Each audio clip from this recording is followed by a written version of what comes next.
So I just finished reading Game Changers by Dave Asprey.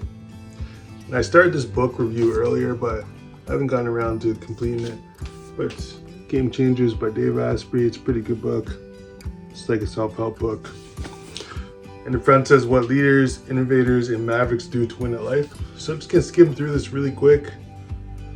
Go through the chapters. To the front page. Title, author, quote. So in the contents you have an introduction. Part 1 is smarter. Focusing on your weaknesses makes you weaker. Getting into the habit of getting smarter. You have part 2. Get out. You get out what you put in. Then you have part 3, happier. Being rich won't make you happy, but being happy might make you rich. Your community is your environment. And resetting your programming. So this focuses on 3 chapters. So smarter, faster, and happier. They get the introduction with some good words like nutrition and relationships. So Dave Asprey, I guess, interviewed a lot of people. So he wanted to know the simplest and most effective things he can do to become better at everything. So he interviewed a lot of people like world-class athletes, maverick scientists, biochemists, innovative MDs, shamans, Olympic nutritionists, meditation experts, Navy SEALs, leaders in personal development, and anyone else who had an unusual ability or knowledge that he could learn from. So he talks about the quest and certain people that he interviewed. And then he's ultimately looking for the way to perform at your peak by becoming smarter, faster, and happier. He talks about being smarter, faster, happier.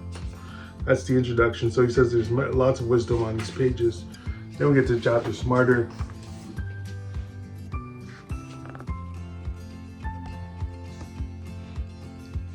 So let's just go through that quick. Trying to keep these under 10 minutes. So chapter 1 focusing on your weaknesses makes you weaker. And then law 1, use the power of no. Master the art of doing what matters most to you.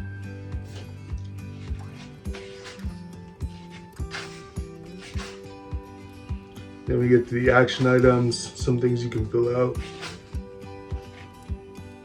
And he has a note here, you are a completely unique person. No one else has ever had or ever will have your exact set of molecules or your DNA and your unique brain. That's true, I like that point. So law 3, when you say you'll try, you're lying. Your language sets your limits and to a great extent shapes your destiny. It's an interesting point. And then says he has words to avoid, such as can't, need, bad, try. Then you get to the action items. Then we get to chapter 2, getting into the habit of getting smarter. Law 4, even your false beliefs are true. The beliefs you hold and the stories you tell yourself shape your internal model of reality. When your model is wrong, you build broken habits and make decisions that don't create what you want. You suffer. A flexible mind changes itself and builds a better model as it gathers more data about reality. Build a flexible mind with the built-in habit of questioning your assumptions about reality so you can grow. That's a good point. It's not true for everyone though. So that's the issue. So law 5, a high IQ doesn't make you intelligent, but learning does. You can waste your time learning slowly or set yourself free by changing your brain and upgrading how you learn. That's a good point. And then he talks about this acronym named FAST, which stands for forget, active, state, and teach, which are some important things. We get to law 6, remember images, not words. Your brain evolved in a world of sense, sound, and images, not a world of words. Train yourself to build images from what you read and hear so you can make full use of your brain's deeply rooted onboard visual hardware. That's an interesting point. Then we get to, before we get to chapter 3, he says try mind mapping. Drawing notes on paper using very few words but illustrating the connections between them. Something to do. Then chapter 3 is get outside of your head so you can see inside of it.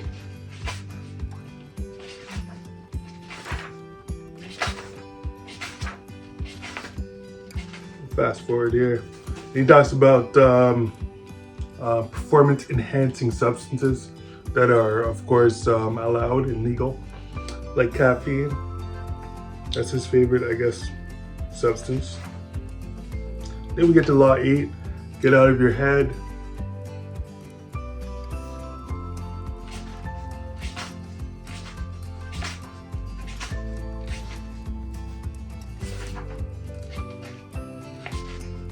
Let's get fast forward. Then we get to chapter 4, disrupt fear. He talks about time. When you allow fear to enter, it disrupts the present moment.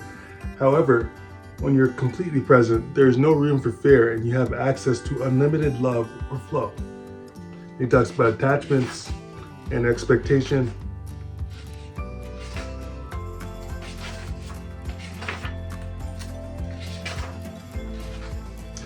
Then we get to law 12, don't lead a horse to water, make it thirsty instead.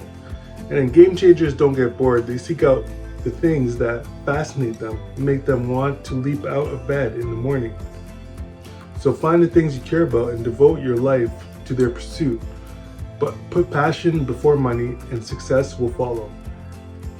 But don't ignore the money either. So that's a good point.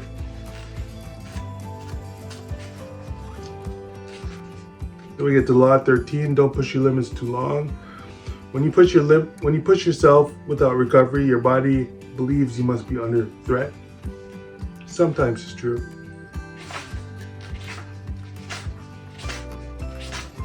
Then we get to law 14. Miracles are possible only in the morning. Sometimes. How you start the day sets a tone for how you spend the rest of your day. That's kind of true. Kind of true. Some people work in the mornings and other people work at night. So it really depends on what your job is and what your job function entails. And then that's going to determine a lot of how you live, a lot about how you live. So we get to chapter 2 faster.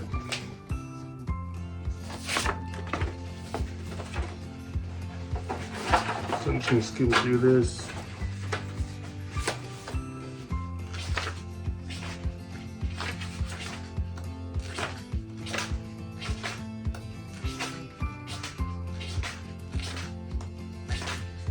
So law 19, waking up early does not make you a good person necessarily. It's true, but waking up early, that could be like in the morning, just after midnight for some people. That could be in the afternoon for other people, or just in the morning. In this chapter is find your nighttime spirit animal. So he talks about a bear, talks about a lion, talks about a wolf, talks about a dolphin. Did some action items. Law 21, go to sleep before your wake-up call. True. So it's always a good idea to get sleep before that important morning appointment. Skim through this.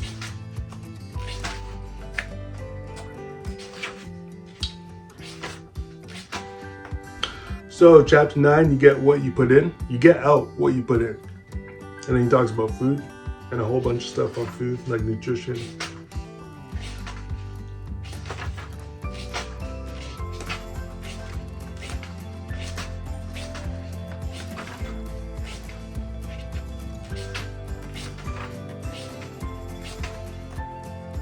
And he mentions there are various kinds of stress: psychological, emotional, physical, and environmental. It's a good point. Then we get to chapter 3, part 3, which is to become happier.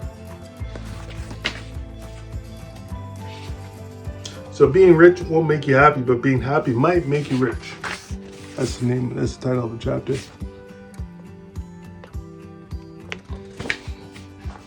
Chapter 11. So law 32, you can put a price tag on happiness. Once your basic needs have been met, focus your energy on doing great things that matter deeply to you.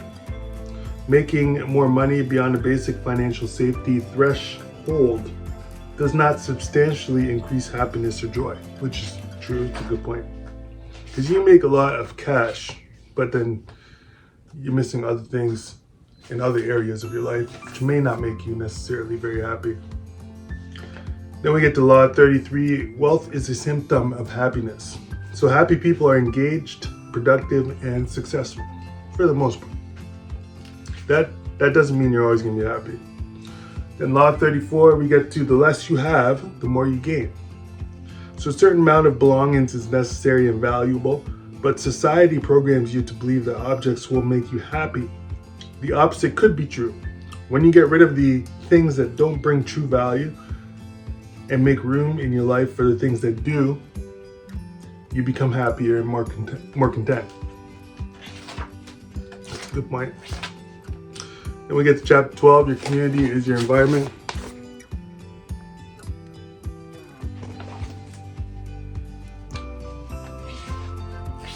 That's true. Law 36, you are a reflection of your community, which is true. So it says create a safety net of people who will be there for you when you need them, long before you ever need them. Make sure they bring out the best in you and push you to think bigger and better.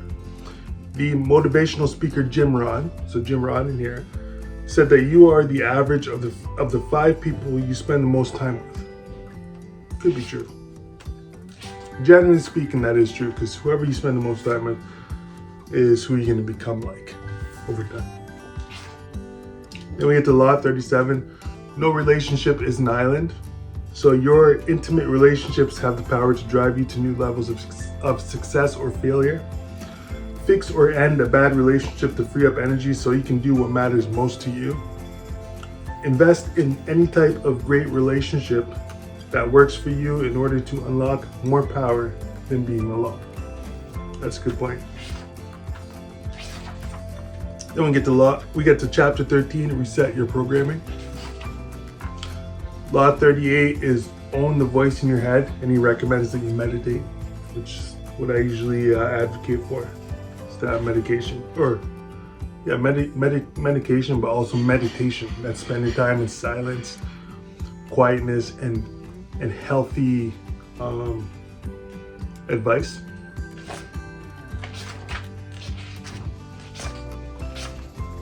Then we get to law 40, hurry. He says meditate faster. So meditation costs you only the time and energy that it takes to do it. The return is higher performance and happiness. Just generally true for most people. Skim through this.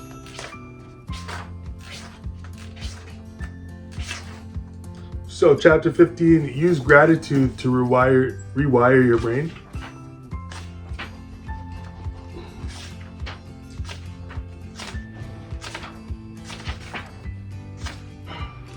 Then we get to some other topics like keep a gratitude journal, practice mindfulness, appreciate actively, practice gratitude with loved ones, write a thank you note perhaps, and practice combining gratitude and forgiveness. So those are all important things that I support. Then we get to the afterword. The authors add some notes and some more interesting facts.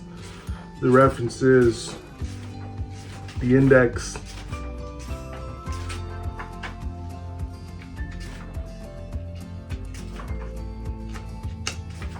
and about the author.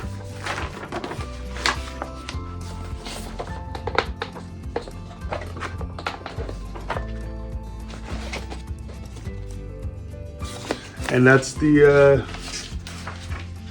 entire book. So that is Game Changers by Dave Asprey. Really good read, very interesting stuff in there. I recommend that you pick it up when you have the time and give that one a go. Give that one a try. Let me know what you think about it.